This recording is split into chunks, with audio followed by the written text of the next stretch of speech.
Should you move to the East Valley or the West Valley when making your move to the Phoenix, Arizona area, guys? So in this video today, we're gonna be covering 10 different topics and, talking about each, the West and the East, but then ultimately giving our opinion on which is the better for that specific topic. So stay tuned, we got 10 of them, and you're not gonna wanna miss all the way to the end. The last one, this is by far the most important thing to me. If you guys have seen my channel, you could probably already guess, but let's get right into it. So affordability. Now again, just one thing to keep in mind, this is very, very general. The East Valley and the West Valley are huge. There's about 40 to 45 square miles between, in each area. So it's very, very spread out. But for affordability, I'm gonna start off and give the nod out to the West Valley. In the West Valley, you have bustling suburbs that are very, very affordable. You have Surprise, Litchfield Park, you have Goodyear, and you have Buckeye. The East Valley has really, really grown out, and there's not too much affordability left for most people. You have parts of Mesa that are definitely a little bit lower. Apache Junction is on the little bit lower end, and Santan Valley. Outside of that, Queen Creek, the western side of Mesa, Tempe, Gilbert, Chandler, most of these areas, if you want a single family home, you're gonna be looking at $500,000 minimum. If you go on to the west side of town, which is why I'm giving it the nod, Buckeye, Goodyear, Litchfield Park, guys, you can get a 3-bedroom home in the high 3s to low 4s at the time of this recording. Same thing with Surprise. Now, yes, you are gonna be a little bit further out onto the west side of town, but again, for pure affordability, gotta give the west side the nod. The only thing that might skew it a little bit is that the west side does have, Paradise Valley and Scottsdale, but those are major outliers. For most of the West Valley, you are going to be your dollar's gonna go much, much further out in the western side of the suburbs. Even like areas like northern Glendale or like northern Phoenix up by like Deer Valley, you can still get a really nice house for 3 bedrooms for $450, $425, $475. So affordability definitely gonna be on the west side. The East Valley has grown like absolute crazy. It's really high in demand, and it's gotten very expensive. So affordability for buying and renting a home definitely gonna be out on the West Valley. Now, number 2, we're going to be talking about traffic. So between, overall traffic, right? The infrastructure, highways, all of that. West Valley versus East. East is definitely going to get the nod here. East Valley, you have the 101 highway that runs right through the Mesa Tempe area. You have I-10 that runs through the western side. You have the entire 202 loop. It's really, really easy getting around. The only downside is if you are living out in like the Santan or Queen Creek area, or, like Florence, Coolidge. Outside of that, everywhere else in the East Valley is really, really easy to get around. The East Valley has just so many highways. The infrastructure is really good, and it is way, way better. The only major downside is that if you have to go, into like downtown Phoenix, especially if you're living out in like southeast Gilbert, going into the downtown Phoenix area every day, it's gonna be crazy. Highway 60 it's nuts. There's 5 to 6 lanes of traffic. It's dead straight. People absolutely fly. So that's slight downgrade, but overall, the eastern side is definitely much better. Now the western side does have plans for really, really good highway systems. You have the 101, but that's the problem, is that if you're in like the Scottsdale area, there's only one basically highway that you can take to get anywhere else. You have the 51 kind of in the central part of Phoenix, and I-17, which is great. But for the rest of the West Valley, you just have the 101. I guess you have the 303 eventually, but that is just so far out. And if you're living in like the west part of Glendale or the western side of Phoenix, it's all local roads until you get over to the I-17, or you got to go way up to the 101. So west side, it doesn't have quite the accessibility to the highways as the East Valley does. And this is for right now. If we made this video in about 15 to 20 years, the west side might take the loop, because what they're planning on building is a new highway down in the southwest part of the Phoenix and Goodyear area that is going to basically explode the southern Goodyear and southwest Phoenix area. It's going to be called like the Tres Rios Highway. I think it's Highway 31, but super big plans for the western side of the valley. So as of right now, as it says today in 2025, East Valley is definitely going to hit the nod for a little bit better traffic. They just got done completing the Broadway curve. There's 7 lanes of traffic through the main heart of the city. East Valley is definitely going to take the cake. Now, for all my foodies out there, you guys are gonna love this one. Number 3 is restaurants. Now, I'm not talking in this part like total overall quantity of restaurants. I'm talking more of like the diversity of restaurants. West Valley, without a doubt, is definitely going to take the cake. A little bit older part of town, you have like all of the downtown Phoenix area. You got like the Roosevelt Arts District, which is super cool. You have like mid and uptown in Central Phoenix. You have the older, parts of like downtown Glendale. You have all of Scottsdale. There's so many amazing, amazing restaurants out on the west side of town that, the east side definitely has parts that are really, really good. But for the most part, especially once you get into like the deep suburbs of, Chandler, Gilbert, Queen Creek, you are definitely not going to get as much diversity in restaurants. You're going to see a lot more of your Olive Gardens, Red Lobster, Outback Steakhouse, Texas Roadhouse, In-N-Out, which is great, don't get me wrong, but if you are a foodie and you love, a diversity of different restaurants, the west side of town is definitely going to get the nod. And this is pretty much very, very heavily relied on the western side, because once you get out into like Goodyear or Buckeye, you're going to be faced, with the same thing that most of the East Valley has, where a lot of the restaurants are just going to be, major chains. But for the central part of Phoenix, and again, the Scottsdale area, it definitely is going to take the cake for diversity of restaurants, just based on how much older that part of town is compared to basically all of the East Valley. Tempe has a lot of good food here in the Phoenix area. Ahwatukee's, it's not terrible, but overall, west side definitely going to take the cake. If you're a big foodie, you got to live on the western side of the town. Now, if you are a shopper and you love, actually going out in person, just like the olden days, you don't like, shopping everything online, you are a big shopper. Again, I'm going to have to go with the nod of giving the west side of town the cake. You have on the west side of Phoenix, you have the Scottsdale Fashion Square, you have Kierland up in northern Scottsdale, you have Westgate, you have Palm Valley area. So overall, the west side is definitely going to get the cake for major shopping. If you're in the East Valley, unfortunately, you really only have like the Chandler Fashion Square, and then there's a couple smaller little strip malls around about like the I-10 area, on the border of like Ahwatukee and Tempe. But overall, for major shopping, west side of town is definitely going to have you beat. Westgate is honestly really cool. They're growing like absolute crazy. I'm trying to blank on what this new resort is going to be called out on the west side of town. But you have like, you got the Topgolf area over there. You have the Cardinal Stadium. There's a bunch of different restaurants and outdoor shopping. And then you have obviously the Fashion Square and Kierland are two major malls here in the Scottsdale area. So, in some aspects, Scottsdale is kind of carrying the west side in a lot of these, but overall, if you are on the western side of town, if you are out in Surprise or Goodyear, like I said, you still have access to the Palm Valley Marketplace, and you have the Westgate area. So overall, the west side is definitely going to take the cake. The east side, just not quite as much. You got Santan Valley, or the Santan Mall over in Gilbert. That's pretty good. Doesn't really compare to what the west side has. But you do have the Chandler Fashion Square. A ton of shopping there. Shields, if you're a Midwest guy like me, it's a really cool like outdoors store. So overall, west side, west side takes the lead. When I was writing these, I was like, man, I think I know where I belong, and I don't actually live over there, which is interesting. So just let me know your comments down below. And guys, again, if you like this video, click the like button and comment down below. I want to know your thoughts so far about my list of East Valley versus West. And if you haven't yet, guys, subscribe to the channel. We cover everything there is to know about moving and living here in Phoenix, Arizona. It's the middle of summer right now. I'm absolutely blazing. That's why I got the lid on. So if you guys are like me and you are tired of where you're living, and you're ready to make a move to the Phoenix area, guys, pause the video and jot down our contact information. I moved here from Nebraska about 5 years ago, and I absolutely love it. It's changed my life, so I want to help you change yours by helping you find your new house down here in Phoenix. So pause the video, jot down our contact information, and we will keep progressing through this list of East Valley versus West. All right, progressing on. So outdoor activities. If you love being outside, you love to go like hiking and mountain biking and just doing anything outside, just regular biking.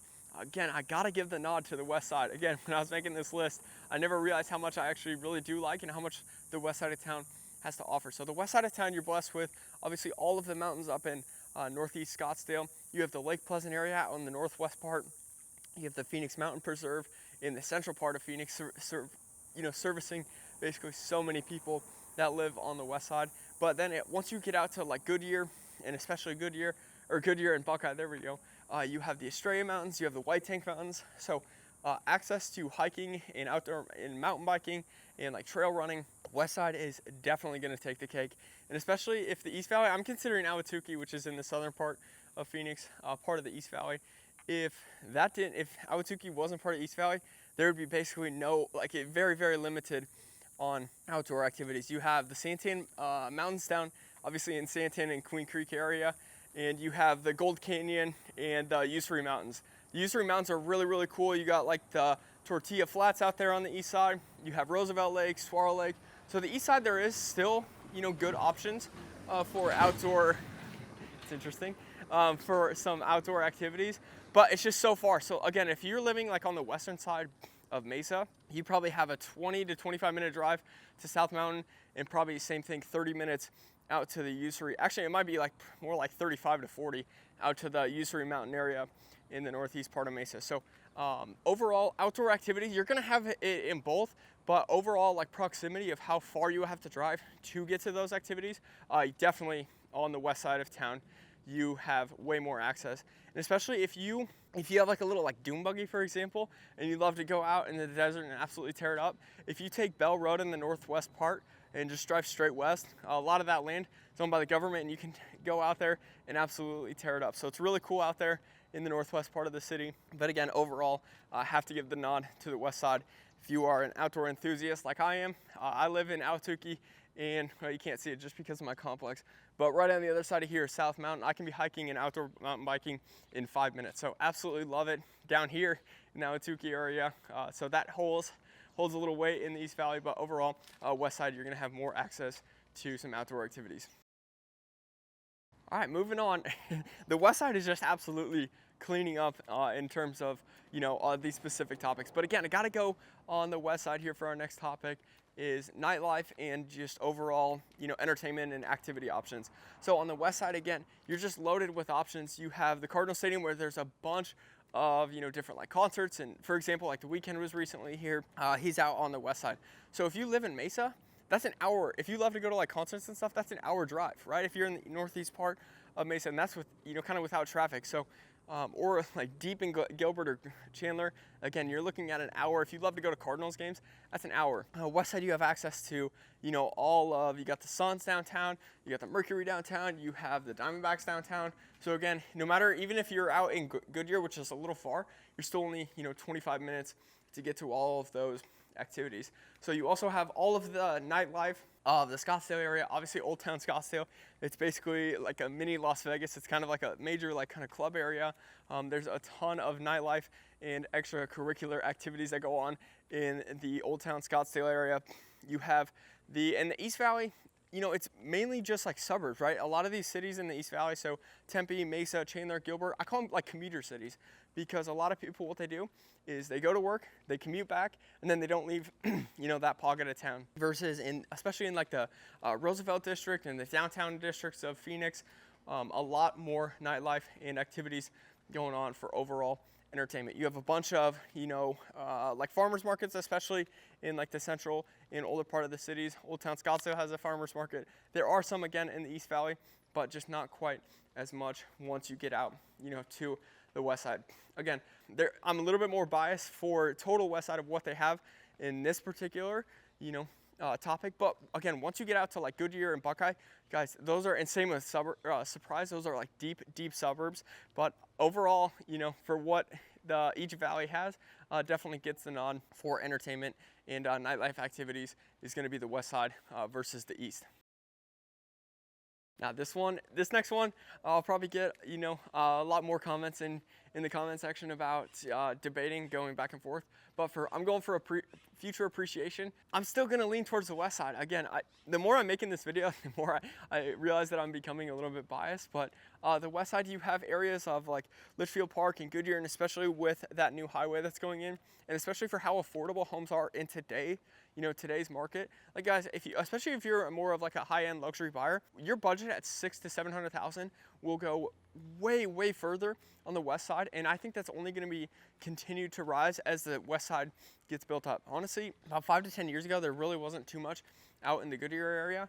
Goodyear is today what Gilbert was 15 years ago. So they're just beginning to start and investing a ton of money out on the west side of town into the Goodyear and Buckeye area, and that is why I think the overall west side is definitely going to have a little bit more future appreciation than the East Valley. You also have a massive chip plant that just got built up in the northwest part of Phoenix. I think they're bringing like 3,000 to 4,000 jobs to the area. So again, if you own a home out in like the northwest, like part of Surprise or northern Glendale or northern Phoenix, up in like the Deer Valley or Anthem area, congratulations. I think your home is on a hot track for appreciation, just with how many jobs and how desirable that area is going to be, continue to be as we continue to move forward. So overall, I think, the East Valley will, I think it's going to hold its value a little bit more because you're just so close. So like Tempe, for example, is so close to, the downtown area, really, really easy to get in and out of.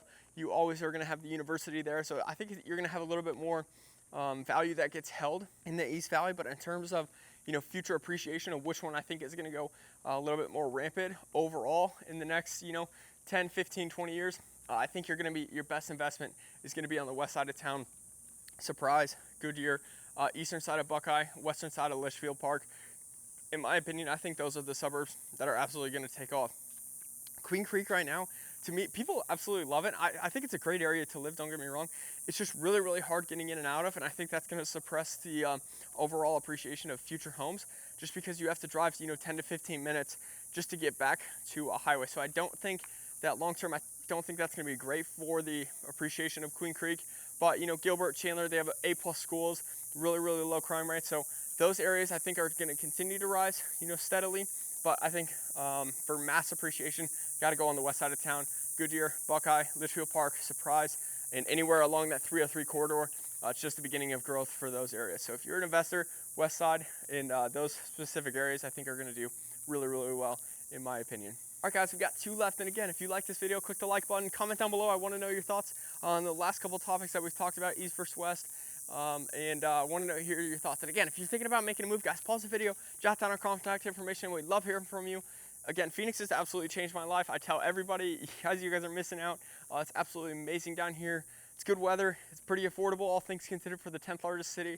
And yeah, it gets a little hot for 3 months of the year. But again, this is midsummer and I'm out recording in the middle of the day. So it's not too bad. It's not. If I can do it, guys, you can do it. If 5 million people can do it, you can do it. But anyways, moving forward, HOAs. If you are dying to live in an HOA neighborhood, which sounds a little surprising, most people want to get away from HOAs. But the good thing with an HOA, for example, live in this condo community, they take care of everything, right? You don't have to worry about your neighbor who has 40 cars all piled up in the driveway, parking on grass or parking on rocks. A lot of people really like HOAs because it helps protect the value of their investment as well. If you are leaning towards neighborhoods that only have basically HOAs, East Valley is definitely going to be the area that you are going to want to check out. There's very, very little neighborhoods in here. There definitely are, especially the closer you get to like downtown Tempe or like the western side of Mesa. But outside of that, most of the neighborhoods down here are going to have HOAs pretty much universally throughout. In Chandler, I think it's some crazy stat, like 95% of all listings right now that are active have an HOA. Same with Gilbert. Only kind of areas that don't have HOAs in Gilbert are going to be on the northwest side of the town, again, closer to the downtown area. But for the most part, most of Queen Creek, most of Santan Valley, honestly, Apache Junction doesn't have too many, but for the most part, there's so many neighborhoods down here, guys, on the East Valley that have a ton of HOAs basically everywhere, which again, some people really like, some people don't. If you are somebody who really doesn't want an HOA, I might recommend, more like the central corridor of the I-17 area of Phoenix, or the, eastern side to central side of Glendale. Once you start getting further up north, you start to see a little bit more HOA. So most of the East Valley, again, if you're thinking, want to get away from HOAs, maybe start, your search, you're going to have way more options on the west side of town versus here in the east is where I live. And eastern side is going to have a little bit more HOAs attached to the communities. And guys, without a further ado, I saved by far the best and the most important factor, in my opinion, is access to golf courses. The west side, without a doubt, is definitely going to get the nod. I'm throwing out basically all of Scottsdale. I think a lot of those courses are extremely overrated. Go check out the golf course video that I made, that course, or the courses that locals actually play. Go check out that video. But for the most part, the west side definitely has way more access to much better golf courses than the East Valley. So for example, you have all of the city courses: Papago, GCU, Aguila, Cave Creek, and Canto. All of those are going to be your best deals in the wintertime. You have all of the Sun City courses that go super cheap. Guys, after 3 p.m., you can walk 18 holes for $17. That is unheard of. Courses are still in pretty good condition. $17 is crazy. You cannot find that anywhere else. You have all of like the Litchfield Park area. You have the Wigwam. You have Tres Rios on the west side. You have Golf Club of Estrella. You have Sundance. You have a ton of really, really good golf courses out on the western side of town. East side, they're just not quite as good in my opinion. Western Skies is a decent municipal track. Toka Sticks is pretty good. You have a lot of retirement courses along the central part of the Highway 60. So, like Leisure World has a course, Fountain of the Sun. There's a handful of retired courses that are on the east side. But, for scenery too, you got like Lookout Mountain on the west side. So overall, the west side of town, if you are a golfer, west side is definitely going to be the go-to. Again, East Valley has some good golf courses, but overall, I think a lot of them are super overpriced. So like Longbow, for example, Whirlwind is in the East Valley. I think it's very overpriced. So overall, western side of town, it's way less busy, so you're not competing with as many people. You have Dobson Ranch on the east side, but it gets so freaking busy. So overall, west side of town definitely is going to be your option if you are a major golfer like me. And I absolutely love golfing, guys. So if you are a golfer and you're thinking about moving down here, pause the video again, jot down our contact information, and I want to play with you. I love showing people around and showing them the secret spots of where locals actually play down here in Phoenix. So guys, that wraps up our video, kind of comparing the East Valley versus West. Both are going to be amazing options. This was a fun little video, and I didn't realize how biased I was towards the west side. The west side of town has a lot going for it right now, and there's a lot of potential growth out in the West Valley. So guys, if you're East Valley, West Valley, let me know in the comments. Jot down our contact information. We want to hear from you. Thanks for watching, and check out the other videos on our channel.